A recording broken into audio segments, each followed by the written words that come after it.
Hello student. तो आज area under the curve का एक सेगमेंट डिस्कस कर रहे होंगे जो कि एरिया अंडर द कर्व का एक इम्पॉर्टेंट सेगमेंट है। ठीक है, कि कुछ स्टैंडर्ड एरिया जो कि आपको याद रख लेने चाहिए। वैसे तो I am not a big fan of cramming and all, लेकिन क्या है कि अगर कुछ चीजें आपको विथ प्रूफ प्रूफ से समझ लेने के बाद अगर आपको याद रह जाए तो वो क्या है कि आपका जो process of solving a question है उसको और फास्ट ही करता है। ठीक है, बस है कि याद अच्छे से होना चाहिए ताकि अगर क्वेश्चन में कुछ टर्न एंड ट्विस्ट है तो आप उससे डील कर पाओ। क्लियर है? और प्रूफ तो आपको अच्छे से क्लियर होना ही चाहिए। तो आज का कंटेंट हमारा होगा, तीन टॉपिक अपन डिस्कस करेंगे। एरिया स्पेसिफिक टॉपिक है कि दो पैराबोला अगर y square is equal to 4ax और x square is equal to 4by, इसके बीच का इंक्लोज्ड एरिया पूछ दिया गया तो आपको मालूम होना चाहिए कि लाइक वन लाइन में आप सॉल्व कर सको प्रॉब्लम को।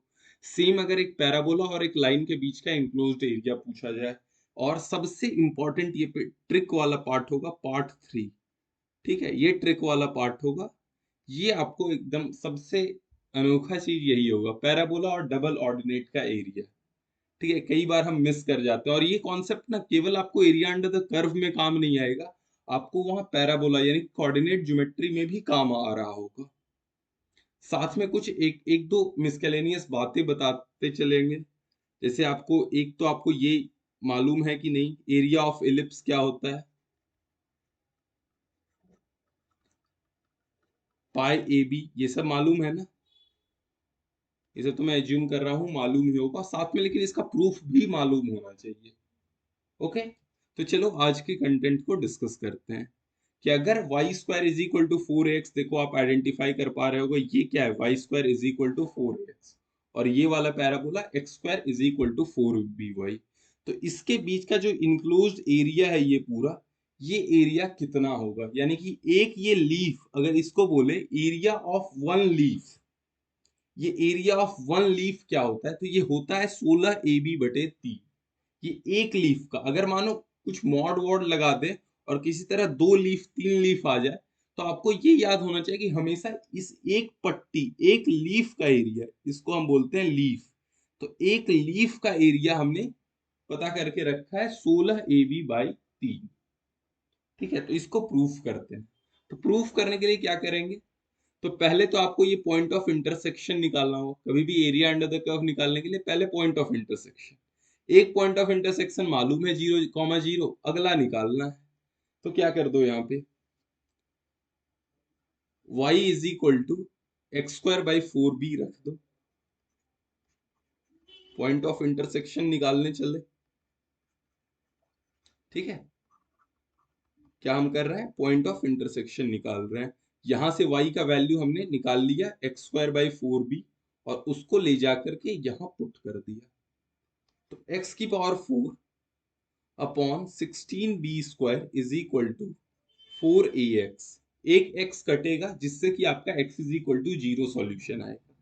तो यहां से आ जाएगा x³ is equal to 64ab², यानी कि x का वैल्यू आ गया 64ab² की पावर 1/3। ये क्लियर हो गया। अब अगर आपको x1 और x2 मालूम है, अगर आपको x1 और x2 मालूम है तो एरिया क्या होता है? Area is equal to y d x, x1 से x2, यही होता है एरिया। अब x1 क्या है? 0 यहाँ पे, और x2 क्या है? 64ab² raise to power 1/3। ठीक है, चलो निकालते हैं। और y क्या है? तो y, आप इसे y को क्या लिखोगे? y1 माइनस y2, क्योंकि अभी आपको एब्सोल्यूट एक ही कर्व नहीं है, दो कर्व है, उनके बीच का इनक्लोज्ड एरिया निकालना है। तो आप इस y की जगह पे डिफरेंस लिखोगे। तो यहाँ पे क्या लिख दोगे? ऊपर वाला क्या है? y² is equal to 4ax, तो y क्या हो जाएगा? √4ax। √4ax माइनस, यहाँ पे y क्या है? y का वैल्यू x²/4b।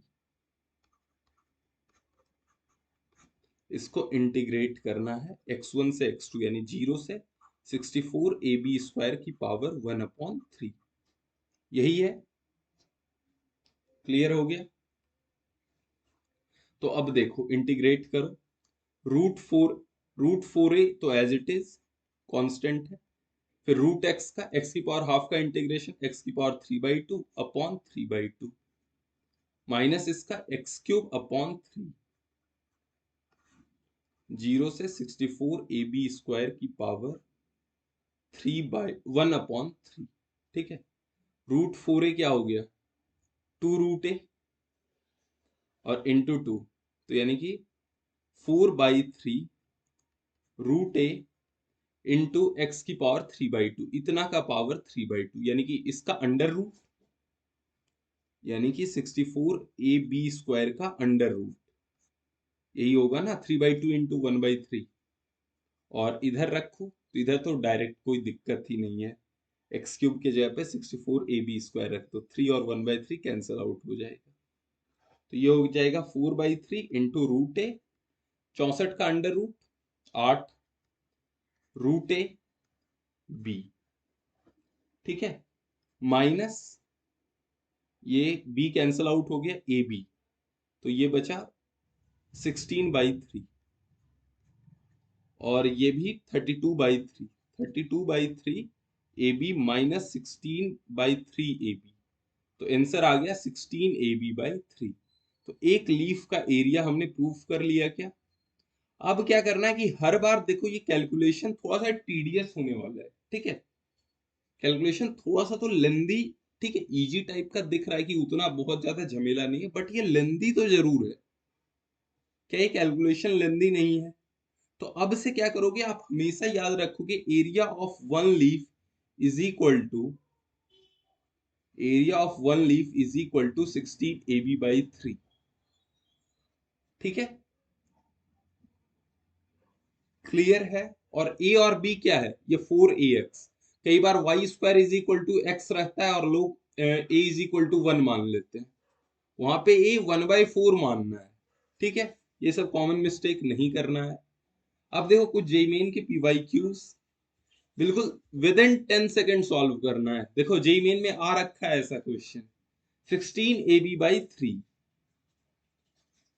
एरिया क्या हो जाएगा 16ab/3, और ए और बी का वैल्यू कंपेयर करके क्या आ जाएगा 1 1, 16 into 1/3, option number b correct हुआ, ठीक है, option b is the correct answer, ठीक है, कोई भी दिक्कत। अब मूविंग ऑन, एक और, y is equal to root x और x is equal to root y का एरिया निकालना है। इसका मतलब क्या हो गया, कुछ नहीं, यही वाला प्रश्न है, y² is equal to x, x² is equal to y. एक लीफ देखो, इसका मतलब क्या है कि केवल बात फर्स्ट क्वाड्रेंट में ही हो रहा है, तो फर्स्ट क्वाड्रेंट में ही बात हो रहा है, तो हम वैसे भी तो एक लीफ का ही एरिया निकालते हैं। यहां से आ गया कि x आपका ग्रेटर देन 0 होना चाहिए, यहां से आ गया आपका y ग्रेटर देन 0 होना चाहिए, यानी कि केवल जो होगा ये actually y² is equal to x और x² is equal to y ही है, provided x greater than 0 y greater than 0, greater than equal to, चलो ठीक है।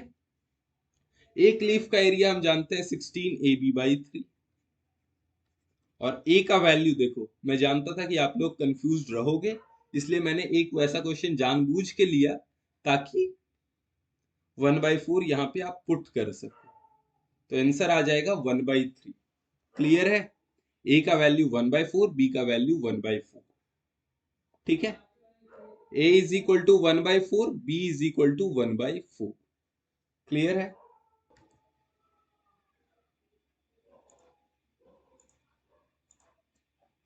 ठीक है, चलो अब अगला पार्ट 2 पे चलते हैं। Area bounded by the parabola y² is equal to 4ax और एक लाइन अगर y is equal to mx है।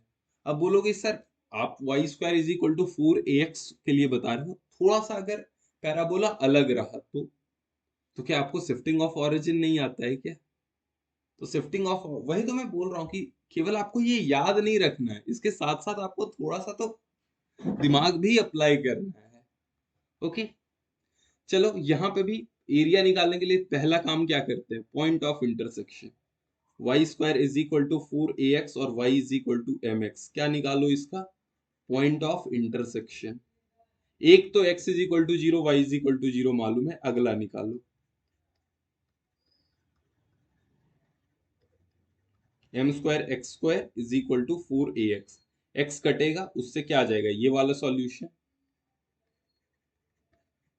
तो x का वैल्यू आ गया 4a अपॉन एम स्क्वायर। अब एरिया क्या होगा? y, यानी कि 2√a माइनस माइनस में mx, और इसका इंटीग्रेशन, और कहां से कहां तक? x1 से x2, तो 0 से 4a अपॉन एम स्क्वायर। ठीक है, 2√a, x की पावर हाफ, तो x की पावर 3/2 अपॉन 3/2। ठीक है, इंटीग्रेट कर दी। mx, तो m square m x square by 2, और इसको 0 से, ये तो पिछले वाले से भी थोड़ा सा आसान कैलकुलेशन है, 4a अपॉन एम स्क्वायर। ठीक है, 2 इंटू 2 4/3 आ गया, 4/3 √a इंटू एक्स की power 3/2, 4a by m square.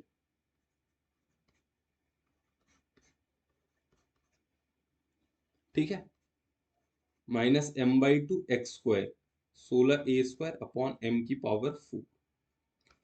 4/3 into √a, ये क्या है? 4a, 4 की पावर 3/2 8, a की पावर 3/2, यानी कि a into √a, m square की power 3/2 m³।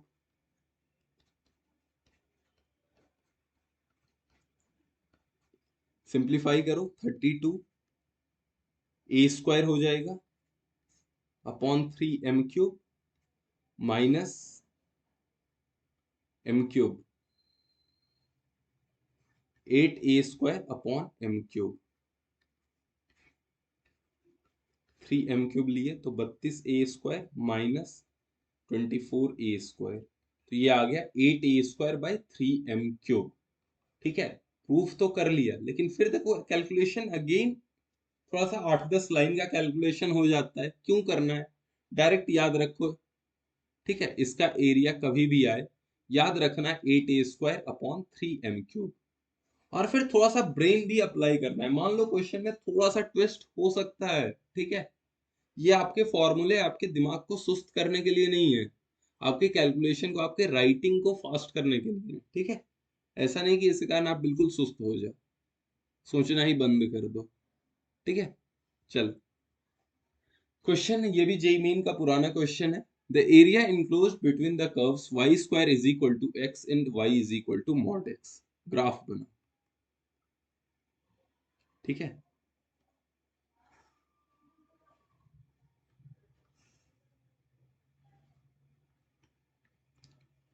y square is equal to x, parabola इस टाइप का, y is equal to mod x अगर ड्रॉ कर दें,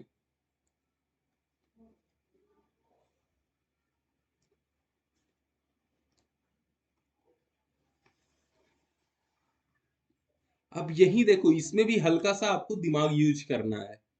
अब कुछ बोलोगे कि sir y is equal to x रहता तो मैं कर लेता, y is equal to mod आ गया, मैं क्या करूं, मेरे हाथ पैर फूलने लगे। अरे भैया, y is equal to x रहता, ग्राफ नीचे की ओर ऐसे जाता, उससे कुछ भी एरिया इंक्लोज आता। आपको ये भी तो ऑब्जर्वेशनल ग्राफ वाला भी तो देखना था कि उसमें y is equal to x रहता, तब भी इसी का इतना ही एरिया हमारे पास आ रहा था। y is equal to mod लगने से कुछ खास फर्क नहीं पड़ रहा है, तो इसका आंसर जो होगा क्या होगा? 8a square upon 3m³। यही है ना, देखो अभी प्रूफ कराया अपन ने, 8a स्क्वायर अपॉन 3m³, जहां की a का वैल्यू क्या है? a अगेन 1/4 है, m का वैल्यू 1 है। ठीक है, तो 8a स्क्वायर, तो 1/16 अपॉन 3m³, m का वैल्यू 1। अब ये कितना आ जाएगा? 1/6। ठीक है, option A is the correct. ठीक है, अब एक इंपॉर्टेंट ट्रिक जो आपको बताना है, ठीक है, एक पैराबोला है,